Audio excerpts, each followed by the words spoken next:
Good morning children, this is Varuna Sharma. और बेटा आज हम 12th क्लास टॉपिक ले रहे हैं, 12th क्लास में है। और 12th क्लास में आज हमारा टॉपिक है जीन इंटरेक्शन, और we can say it is the gene interaction. Gene interaction क्या है? जब एक जीन के जो 2 अलील्स हैं दोनों ही एक दूसरे के ऊपर इंटरैक्ट करते हैं विदाउट एनी डिस्टर्बेंस, तब हम उसको कहते हैं जीन इंटरेक्शन। ये जो जीन इंटरेक्शन फिनोमिना है ये पोस्ट मेंडेलियन फिनोमिना में आता है, पोस्ट मेंडेलियन डिस्कवरीज जो हैं उनमें आता है। और हम ये भी कह सकते हैं कि ये जो मेंडेलियन रेशो है उसको फॉलो नहीं करता है। जो मेंडल ने अपने रूल्स दिए थे, मेंडल ने जो लॉ ऑफ डोमिनेंस दिया था, लॉ ऑफ सेग्रीगेशन और सेपरेशन को एक्सप्लेन किया था, लॉ ऑफ इंडिपेंडेंट असॉर्टमेंट को एक्सप्लेन किया था, यहाँ पर आज हम जो एक्सप्लेन करने जा रहे हैं वो हम करने जा रहे हैं इनकम्प्लीट डोमिनेंस। ये जो इनकम्प्लीट डोमिनेंस है ये लॉ ऑफ डोमिनेंस को फॉलो नहीं करता है, इसीलिए ये पोस्ट मेंडेलियन डिस्कवरीज में है। यानी मेंडल के बाद इनको, जब मेंडल के लॉज जो हैं उन्होंने अपने दे दिए, वो अप्रूव हो गए, उसके बाद इनको जो है नोटिस किया गया, इनको देखा गया, ऑब्ज़र्व किया गया। तो आज का जो हमारा टॉपिक है वो टॉपिक है इनकम्प्लीट डोमिनेंस। अब एक बार हम लॉ ऑफ डोमिनेंस की बात करें तो लॉ ऑफ डोमिनेंस क्या है कि जहाँ पर अगर हम फिर से देखें लॉ ऑफ डोमिनेंस के अकॉर्डिंग अगर हम लें तो जो जीन है, कोई भी जीन हर एक कैरेक्टर को डिफाइन करेगी, उसको एक्सप्रेस करेगी, ठीक है। और ये जो जीन्स हैं ये जीन्स हमेशा पेयर्स में प्रेजेंट होती हैं, और इनके जो पेयर्स में जो इनके फॉर्म्स हैं उन्हीं फॉर्म्स को कहते हैं एलीलिक फॉर्म और एलीलिक पेयर।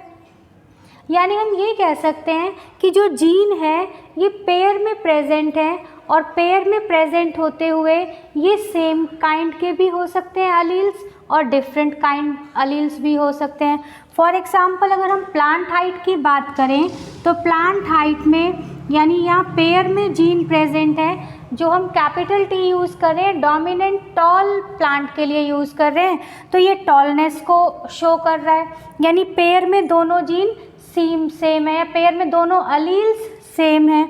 इसी तरीके से अगर हम बात करते हैं प्लांट हाइट का ही, अगर हम रिसेसिव ले लें स्मॉल टी और स्मॉल टी, तो यहाँ पर ये भी होमोजाइगस है, यानी पेयर में दोनों जो अलील हैं वो सिमिलर अलील हैं। बट जो हेट्रोजाइगोट कंडीशन होगी वहाँ पर कैपिटल टी के साथ स्मॉल टी होगा, और अब पेयर में दोनों अलील्स यहाँ पर सिमिलर नहीं हैं। तो कहने की मतलब ये है कि जीन्स पेयर्स में प्रेजेंट होते हैं, और पेयर में जो इनकी फॉर्म्स हैं उनको हम एलीलिक पेयर या एलीलिक फॉर्म्स कहते हैं। तो ये जो एलीलिक फॉर्म्स हैं वो होमोजाइगस कंडीशन में, किसमें? होमोजाइगस कंडीशन में भी हो सकती हैं, और वो हेट्रोजाइगस कंडीशन या हाइब्रिड फॉर्म में भी हो सकती हैं। अगर होमोजाइगस फॉर्म में है तो वो इस तरीके से capital T T small T T form में होंगे, और अगर हेट्रोजाइगस फॉर्म में है तो ये कैपिटल टी और स्मॉल टी फॉर्म में होंगे। तो लॉ ऑफ डोमिनेंस के अकॉर्डिंग क्या होता है कि जो डोमिनेंट पेयर है जिसको हमने कैपिटल लेटर से एक्सप्रेस किया है वो डोमिनेंट है, स्मॉल लेटर से एक्सप्रेस किया है वो स्मॉल है। तो यहाँ पर क्या होता है कि अगर कैपिटल यहाँ पर है, डोमिनेंट कैरेक्टर है, तो डोमिनेंट कैरेक्टर अपने आप को फुल्ली एक्सप्रेस करता है होमोजाइगस कंडीशन में, फाइन। लेकिन जब भी कभी ये हेट्रोजाइगस कंडीशन में रिसेसिव के साथ आएगा, जैसे यहाँ ये डोमिनेंट है और ये रिसेसिव फॉर्म आ गई, यानी जब भी ये डोमिनेंट फॉर्म इस रिसेसिव के साथ आएगी उस वक्त ये रिसेसिव को एक्सप्रेस होने नहीं देती, अपने आप को ही एक्सप्रेस करती है, तब उसको हम कहते हैं लॉ ऑफ डोमिनेंस। यानी ये अलील हो गया डोमिनेंट, जो खुद अपने आप को एक्सप्रेस कर रहा है वो डोमिनेंट, और जिसको एक्सप्रेस होने नहीं दे रहा है वो रिसेसिव फॉर्म होगी। तो जो डोमिनेंट फॉर्म है वो होमोजाइगस और हेट्रोजाइगस दोनों ही फॉर्म में अपने आप को एक्सप्रेस करता है। और जो रिसेसिव फॉर्म है वो केवल अपने आप को होमोजाइगस में ही एक्सप्रेस करेगी। फाइन। बट जो इनकम्प्लीट डोमिनेंस है, इनकम्प्लीट डोमिनेंस में क्या होता है कि यहाँ पर भी सेम उसी तरीके से जीन की 2 एलीलिक फॉर्म्स हैं, और जब दोनों पेयर में जो दोनों जीन्स हैं जब वो अपने आप को एक्सप्रेस करते हैं तो एक्सप्रेस करते वक्त डोमिनेंट और रिसेसिव दोनों जीन जो है इंडिपेंडेंटली अपने आप को एक्सप्रेस कर जाते हैं F1 जनरेशन में। फिर से देखिए, इनकम्प्लीट डोमिनेंस के अकॉर्डिंग जो डोमिनेंट कैरेक्टर है वो भी और जो रिसेसिव कैरेक्टर है वो भी दोनों F1 प्रोजेनी में अपने आप को इंडिपेंडेंटली एक्सप्रेस करते हैं, जिसकी वजह से एक नया फिनोटाइप डेवलप हो जाता है, एक नया ही कैरेक्टर डेवलप हो जाता है, या फिनोटाइप कहेंगे हम, डेवलप हो जाता है, और उस टाइप की इनहेरिटेंस को हम कहेंगे इनकम्प्लीट डोमिनेंस। यानी डोमिनेंट कैरेक्टर जो है वो अपने आप को फुल्ली एक्सप्रेस नहीं कर रहा, साथ साथ रिसेसिव अपने आप को फुल्ली एक्सप्रेस कर पा रहा है, और ये जो है इनकम्प्लीट डोमिनेंस रह गया। ऐसी कंडीशन में हम इसको इंटरमीडिएट फॉर्म भी कह सकते हैं, इंटरमीडिएट इनहेरिटेंस या मोज़ेक इनहेरिटेंस या ब्लेंडिंग इनहेरिटेंस भी कहते हैं, कि यहाँ पर ब्लेंडिंग हो गई है, 2 कैरेक्टर्स एक तरीके से ब्लेंड हो गए हैं, इंटरमीडिएट फॉर्म यहाँ पर डेवलप हो गई है, दैट इज़ इनकम्प्लीट डोमिनेंस।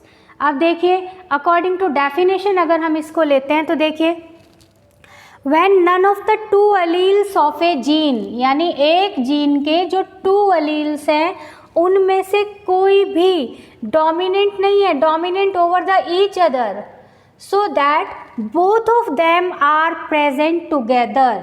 फिर से देखिए, एक जीन के जो दोनों अलील्स हैं उनमें से एक कोई भी डोमिनेंट नहीं है एक दूसरे के ऊपर, बल्कि दोनों एक साथ आ गए, और जब दोनों एक साथ आ गए तो क्या हुआ, ए न्यू फिनोटाइप, एक नया फिनोटाइप डेवलप हो गया, नया जो ऑब्जर्वेशन है, जो ऑब्जर्वेबल फीचर है वो नया डेवलप होकर आ गया। फॉर एग्जांपल अगर फ्लावर कलर की बात हम करें, मान लिया रेड कलर डोमिनेंट था, वाइट कलर रिसेसिव हमने लिया, तो F1 जनरेशन में एक नया ही कलर आ गया, नया फिनोटाइप आ गया, पिंक कलर जनरेशन हमको मिल गई। क्लियर? देखिए फिर आगे, new phenotype is formed which is intermediate. अब ये कैसी फॉर्म होगी, इंटरमीडिएट। सपोज यहाँ पिंक कलर डेवलप हो रहे हैं, तो पिंक कलर में ना तो वो रेड रहा ना ही वो वाइट रहा, न्यू फिनोटाइप पिंक डेवलप हो गया, and pink colour is the intermediate form of red and white. तो यहाँ पर एक इंटरमीडिएट फॉर्म डेवलप हो गई, और वो किस वजह से डेवलप हो गई, इंडिपेंडेंट एक्सप्रेशन। जो दोनों अलील्स हैं उन दोनों ने इंडिपेंडेंट अपने आप को इंडिपेंडेंटली एक्सप्रेस कर दिया, तब यहाँ पर ये न्यू फिनोटाइप डेवलप हो गया। क्लियर? ये जो फिनोमेना है it was discovered by Karl Correns in 1903, और हम इसको क्वांटिटेटिव इनहेरिटेंस भी कहते हैं। क्लियर? यहाँ पर क्या होगा, फॉर एग्जाम्पल अगर हम ले तो यहाँ पर इसके जो बेसिक एग्जाम्पल्स हैं वो एक तो स्नैपड्रैगन में ये ऑब्ज़र्व किया गया, जिसको हम एंटेरिनम मैजस जो इसका साइंटिफिक नेम है, 4 o'clock प्लांट माइरेबिलिस जालपा, इसमें भी ये ऑब्ज़र्व किया गया है। अब हम यहाँ पर एग्जाम्पल ले लेते हैं। सपोज हम स्नैपड्रैगन का केस ले रहे हैं। स्नैपड्रैगन में क्या है कि फ्लावर कलर यहाँ पर जो अफेक्टेड है, यानी करेक्टर जो है, करेक्टर यहाँ पर जो हम ले रहे हैं दैट इज़ फ्लावर कलर यहाँ पर लिया जा रहा है। तो इसमें जो रेड कलर है this is the dominant form, red colour is the dominant form and white colour is the recessive form. जब हमने इन दोनों प्लांट्स में क्रॉस कराया तो क्रॉस कराते वक्त यहाँ पर हमने ले लिया जीनोटाइप, यानी ये तो हो गया फिनोटाइप, जो हमने कलर यहाँ पर लिखा है ये क्या हो गया, फिनोटाइप, यानी ऑब्जर्वेबल फीचर है ये। और जो ये RR हमने लिए यहाँ पर कैपिटल और स्मॉल, ये हो गया genotype, that is genetic makeup और जेनेटिक कॉन्स्टिट्यूशन। एंड ये जो हमने यहाँ पर बनाए हैं गैमीट्स, गैमीट्स फॉर्मेशन में क्या होगा, पेयर में जो अलील्स हैं वो सेपरेट हो जाते हैं और डिप्लॉइड से हैप्लॉइड फॉर्म में आ जाएंगे गैमीट्स के अंदर। तो यहाँ पर इस तरीके से capital R R and small R R बन गए गैमीट्स। अब यहाँ पर जब हमने F1 क्रॉस कराया, एक को मेल और एक को फीमेल हमने माना, हम मान रहे हैं कि सपोज़ ये तो जो है फीमेल हैं और ये जो है वो मेल हैं, तो उस तरीके से हमने पनेट स्क्वायर के ऊपर जब क्रॉस कराया तो देखिए एक साइड कैपिटल आर आर, दूसरी साइड स्मॉल आर आर, और जब हमने इनका कॉम्बिनेशन बनाया, इनको कंबाइन किया, तो हमें प्रोजेनी मिल रही है capital R small R, capital R small R, चारों रेशो हमें यही मिल रहे हैं। लेकिन अब जब हमने ऑब्ज़र्व किया इन फ्लावर्स में, फ्लावर कलर का जब हमने फिनोटाइप लिया तो फ्लावर कलर हेट्रोजाइगस कंडीशन में फ्लावर कलर पिंक ऑब्जर्व हुआ, ना तो वो रेड था और ना ही वो वाइट था, जबकि लॉ ऑफ डोमिनेंस के अकॉर्डिंग इसको रेड होना चाहिए था। अगर लॉ ऑफ डोमिनेंस के अकॉर्डिंग हम लेते तो इसको होना चाहिए था रेड, लेकिन रेड ये नहीं है, ये क्या हो गया पिंक, यानी इंटरमीडिएट फॉर्म आ गई, ना तो रेड है प्रॉपर और ना ही ये प्रॉपर वाइट फॉर्म है। फाइन, इसको जब हमने F2 में सेल्फिंग कराई, यानी यहाँ पर जो F1 आई, F1 प्रोजेनी का जब हमने सेल्फिंग कराया F2 जनरेशन में, उस कंडीशन में देखिए यहाँ पर, अब यहाँ पर ये पिंक कलर, ये फिनोटाइप में पिंक और पिंक फ्लावर हमने लिए और ये इनका जीनोटाइप हो गया। यहाँ पर ये गैमीट्स फॉर्मेशन हो गए, तो गैमीट्स बने कैपिटल आर स्मॉल आर।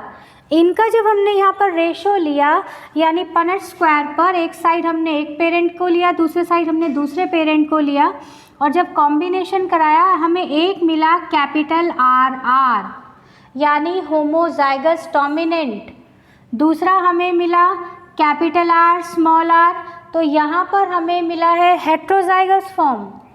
फिर देखिए एक और हमें मिली है heterozygous form capital R small R, और लास्ट हमें मिला है स्मॉल आर, यानी यहाँ पर रिसेसिव होमोजाइगस।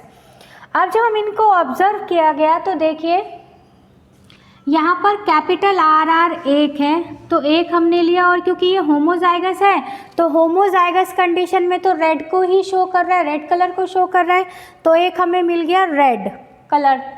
फाइन, इसके बाद यहाँ पर कैपिटल आर स्मॉल आर, तो 2 हमें मिले हैं genotype capital R small R, और ये शो कर रहे हैं पिंक कलर को, यहाँ पर कलर चेंज हो गया पिंक कलर। फिर थर्ड वन जो है ये देखिए, ये मिला है स्मॉल आर, तो एक हमें मिल गया यहाँ पर recessive homozygous small R R, तो और ये शो कर रहा है किसको, वाइट कलर को। तो यहाँ पर जो मेंडेलियन रेशो है वो चेंज हो रही है। लॉ ऑफ डोमिनेंस में जो मेंडेलियन रेशो थी, फिनोटिपिक रेशो, वो था 3:1, लेकिन यहाँ पर देखिए फिनोटाइप के अकॉर्डिंग भी रेशो क्या बन जाता है हमारा, 1 रेड 2 पिंक 1 वाइट, यानी 1:2:1। और जीनोटाइप के अकॉर्डिंग भी अगर हम लें जीनोटिपिक रेशो, तो वो भी क्या बन रही है 1:2:1। मीन्स इन कंप्लीट डोमिनेंस में जीनोटिपिक एंड फिनोटिपिक रेशोज़, दोनों रेशोज़ क्या होंगे 1:2:1 होंगे। फाइन, ये डिफरेंस आ गया मेंडेलियन जो हम लेंगे, तो मेंडेलियन रूल्स के अकॉर्डिंग, लॉ ऑफ डोमिनेंस के अकॉर्डिंग यहाँ डिफरेंस आ गया। अब अगर हम लें तो ऐसा क्यों हो जाता है, ब्लेंडिंग क्यों हो जाती है, तो ब्लेंडिंग में अगर हम डिस्कस करें तो ब्लेंडिंग होने पर क्या कारण हो सकता है। जनरली हम ये कहें कि अगर कोई जीन अपनी नॉर्मल कंडीशन में है, अगर कोई जीन अपनी नॉर्मल कंडीशन में है तो वो अपने आप को नॉर्मली एक्सप्रेस करेगी, और कई बार क्या होता है, उसने अगर मान लिया कोई सबस्ट्रेट एस है और उसको एंजाइम प्रोड्यूस करना है, तो वो नॉर्मल, अगर नॉर्मल जीन है तो नॉर्मल क्वांटिटी में या नॉर्मल एंजाइम को रिलीज़ करेगी, और लेस एफिशिएंट एंजाइम भी रिलीज़ कर सकती है, तब ऐसा हो सकता है। साथ साथ कई बार ऐसा भी हो सकता है कि एंजाइम प्रोड्यूस हुआ लेकिन वो नॉन फंक्शनल रह गया, या एंजाइम प्रोड्यूस ही ना हुआ हो। यानी जीन अपने आप को एक्सप्रेस ही ना कर पाई हो, क्योंकि जब जीन्स को अपने आप को एक्सप्रेस करना होता है तो प्रॉपर जीन रेगुलेशन के अकॉर्डिंग उनको कोई ना कोई प्रोटीन बनाकर अपने आप को एक्सप्रेस करना होता है। अब अगर एंजाइम लेस एफिशिएंट रह गया, या एंजाइम नॉन फंक्शनल रह गया, या एंजाइम बन ही नहीं पाया, अब ये मेटाबॉलिक डिसऑर्डर्स आ गए प्लांट के अपने, उनकी वजह से जब ये सारी कंडीशन हो गई तो जीन अपने आप को एक्सप्रेस नहीं कर पाएगी, प्रॉपर वो रेगुलेट नहीं हो पाएगी, जिसकी वजह से फिनोटाइप अफेक्ट हो जाएगा। तो इसी टाइप के जो रीजंस हैं वो किससे रिलेटेड होंगे, यहाँ पर इनकम्प्लीट डोमिनेंस में भी इसी टाइप के रीजंस काम करेंगे। फाइन, तो देखिए यहाँ पर आज हमने डिस्कस किया है इनकम्प्लीट डोमिनेंस को, जिसको हम कॉमनली जो है इंटरमीडिएट डोमिनेंस भी कह सकते हैं, जो यहाँ पर ऑलरेडी विजिबल भी है कि F1 जनरेशन में फिनोटाइप जो डेवलप हुआ वो इंटरमीडिएट फॉर्म में डेवलप हुआ। तो आई होप आपको ये समझ में आ गया होगा। फिर भी अगर किसी को कोई क्वेरी है तो वो कमेंट बॉक्स में लिख दे। फाइन, और जो न्यू व्यूअर्स हमारे साथ जुड़ रहे हैं वो चैनल को सब्सक्राइब करना ना भूलें। Please take a screenshot of this part